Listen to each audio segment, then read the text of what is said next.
Hi guys! Today I'm going to be reading from chapter 9 from Fish in a Tree. As we left off in chapter 8, Mr. Daniels was asking Allie to rewrite her writing assignment where she talks about herself. If you can remember back, she writes why over and over again until it fills the page. So it seems like Mr. Daniels is getting a clue into maybe Allie's frustrations with reading and writing at school. Let's see where chapter 9 takes us. Chapter 9, Bag Full of Nothing. Today we're supposed to bring in something that represents us and tell the class about it. I thought of a few things I could bring, like a can full of dirt or a bag full of nothing. Mr. Daniels asked for volunteers to go first. Shock of the century when Shay raises her hand. She gets up there with a picture of her horse, Diamond. She goes on about how she loves him and goes riding several times a week, but how it's a lot of work to just take care of him. She shows us her riding helmet and fancy riding jacket, too. I guess there really isn't anything that she doesn't have. Jessica brings a picture of Shay and talks about what good friends they are, which I think is funny since we're supposed to just talk about ourselves. Oliver bounces to the front of the room. His feet are never on the floor at the same time. He takes out a light bulb. I am the giver of light. Really? Mr. Daniels asks. Well, my dad is. He sells lamps, and when I grow up, I'm going to be a salesman too. I'm going to sell hangers. Hangers? Mr. Daniels asks. Yeah, because I was thinking that it should be something that everyone has, because you want to sell stuff that most people need, because if you sold stuff that nobody wanted, then you wouldn't sell anything, right? And everybody needs hangers. Mr. Daniels smiles and puts a hand on Oliver's shoulder. Oliver, you are one clever boy. You know that? I haven't been in this school that long, but I'm going to guess that Oliver hasn't heard that said very much. He falls into his chair, which tips back, and he grabs his desk, rights himself, and cheers for his own victory. Albert gets up next. He always wears the shirt with Flint on it and his bruises.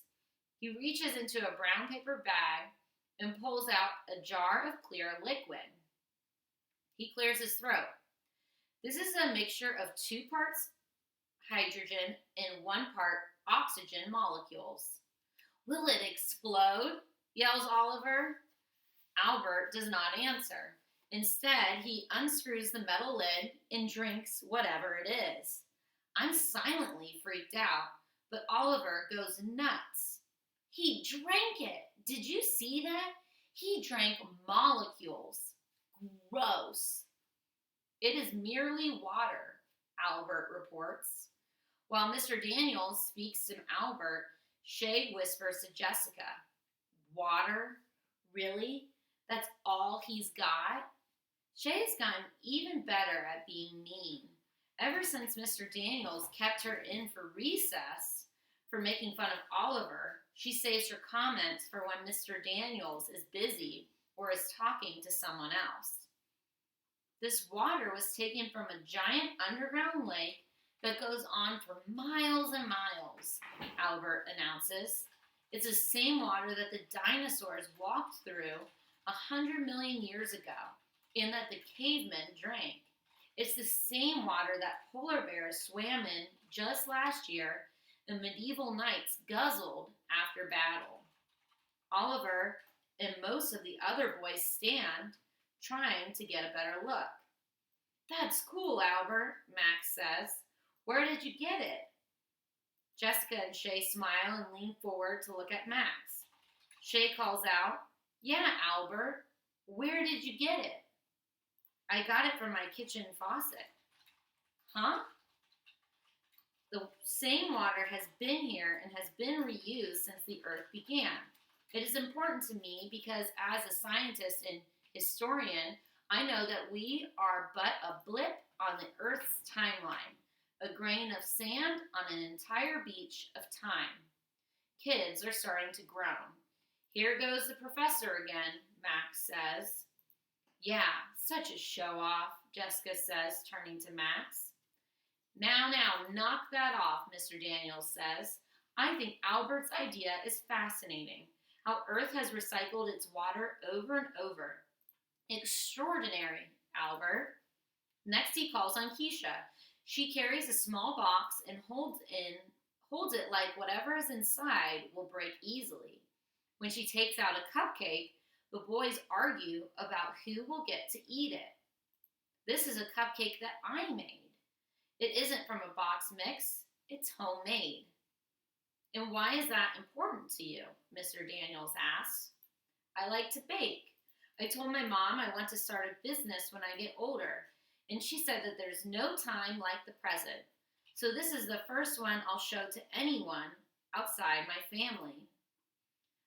My goodness, Shay whispers. She acts like that's the first person to make a cupcake. It's not even decorated or anything. Shay, please keep your comments constructive, Mr. Daniels says. Yes, it is plain on the outside, Keisha says, half smiling at Shay, but it's the inside that matters. Keisha takes a knife out of her box and cuts open the cupcake and shows us the inside. As you can see,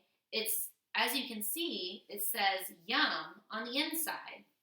How did you do that? Suki asks, and I'm surprised to hear her talk. She hardly ever says anything. I've been experimenting with making letters out of different kinds of dough. I stand the letters up in the cupcake batter and carefully cover them with more batter. Do you lick the spoon when you're done? Oliver asks. I like to lick the spoon, but my mom says too much sugar isn't good for me, so she doesn't let me bake much because... Oliver, Mr. Daniels says, pulling on his own ear. Oliver stops right away. Then Mr. Daniels looks at the cupcake. Wow, Keisha, that's pretty impressive. I'm going to call my baking business Hidden Messages, the badder way to send a note. That's fantastic, Keisha, Mr. Daniels says. The possibilities are infinite. Albert raises his hand and Mr. Daniels points to him. The possibilities are not, in fact, infinite, as she would eventually run out of an appropriate letter combination, and the number of letters to use in each cake would be limited as well. Also, you imply that the possibilities are all positive when it is probable that the possibilities would be equal in both positive and negative outcomes. Actually, you are correct, Albert, Mr. Daniels says, but I am an optimist. What can I say? So you agree that the possibilities aren't endless? Well, I agree from a mathematical standpoint, Albert, but not from a human one. I believe that the things we put numbers on are not necessarily the things that count the most. You can't measure the stuff that makes us human, like Keisha's creativity or how hard she'll work. Mr. Daniels shrugs. It's just my opinion. Well, it seems that the part that can be measured is the most important, Albert says, because that's what can be proven. Well, my fine young fellow, I think we'll have to agree to disagree, Mr. Daniels says, walking by Albert and patting his shoulder. Then Mr. Daniels calls on Suki. She pulls out tiny paper bags and begins to pass them out to everyone. I bring 2 foods to share. One is honsenbei, my grandfather's favorite.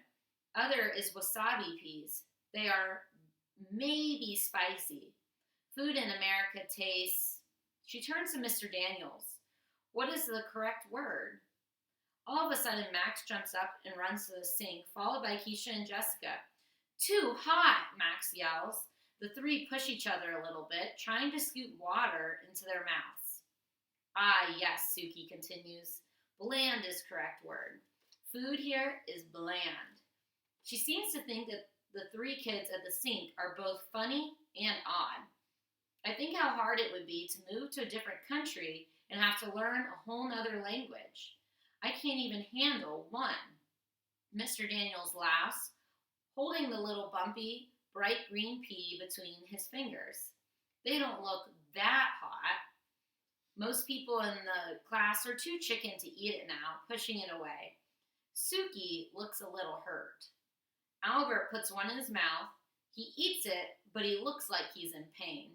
His eyes even water.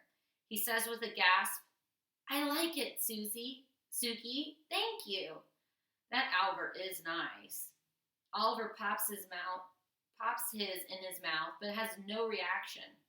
"Oliver," Mr. Daniels asks, "you don't think it's too hot?" "Nah, I'm the only one in my family that can finish a fireball candy without taking it out of my mouth. My mother says I must have no taste buds at all, and my dad says..." Mr. Daniels pulls on his earlobe again and says, "Thanks, Oliver."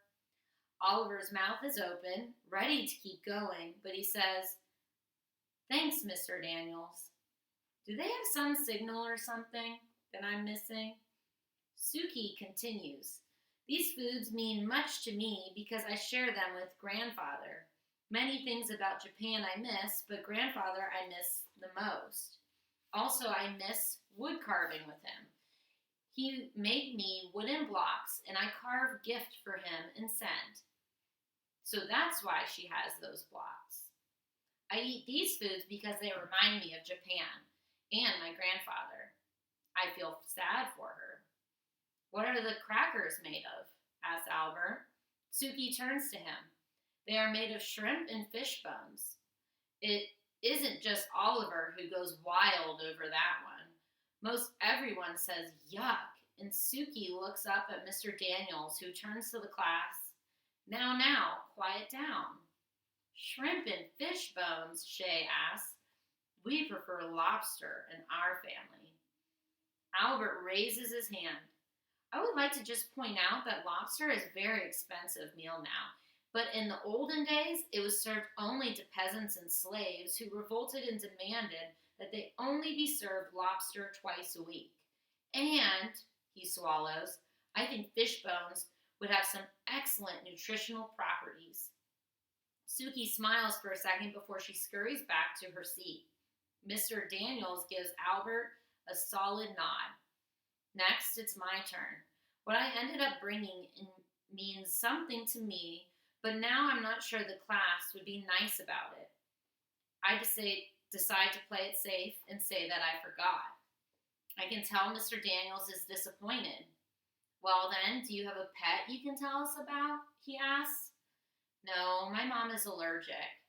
This reminds me of my dad crawling around the living room on all fours, pretending to be the puppy that I begged for." Oliver starts to bark like a dog. Mr. Daniels says, "Too much of that, Oliver, and I'll have to give you some dog biscuits. You better be careful." Mr. Daniels squints at me. "Are you sure there's nothing you can show us?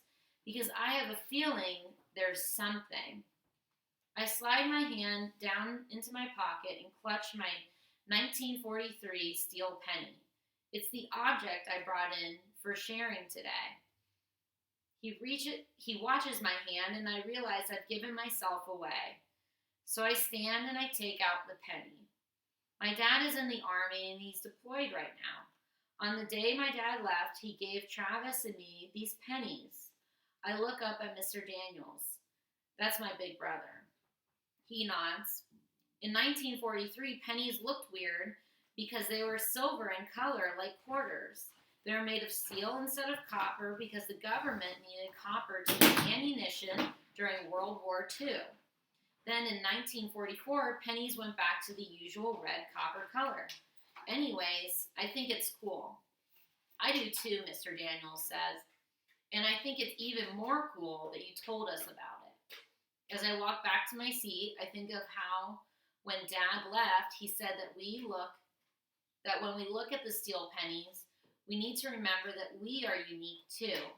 And also that things will go back to normal for us, that he will be home before I know it. I really miss him. Mr. Daniels gives Oliver a thumbs up, and I think how cool it is that they have that ear pulling signal. That way he doesn't always have to tell Oliver that he's doing something wrong in front of everyone. I know what that feels like, and I'm happy that Mr. Daniels cares so much. Most teachers seem to like their students to be all the same, perfect and quiet. Mr. Daniels actually seems to like that we're all different. All right, and that was kind of a long chapter. You will go to our classroom and answer questions about chapters 7 through 9.